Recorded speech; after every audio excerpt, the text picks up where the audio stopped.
Welcome back to the Knitting Crowd. I'm your host, Mikey. Today we're going to show you how to do a C4F. That's Charlie for Frank.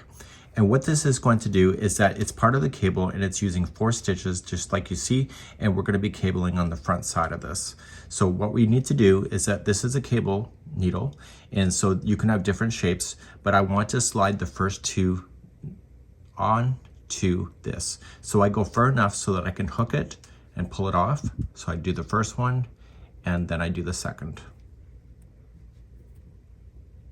I then leave the needle in front. So C4B, Charlie 4 Bravo, is when this is put to the back side, but I'm leaving it on the front because this is C4F, and I'm going to knit the next 2 in a row. So just ignore these. These are just holding so that you don't lose them. And so you're changing the order of the stitches, which gives the look.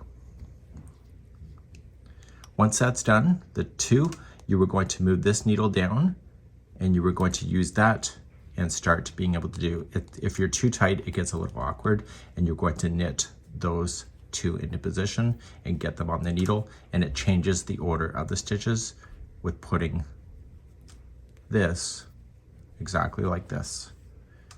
And therefore, this is a C4F.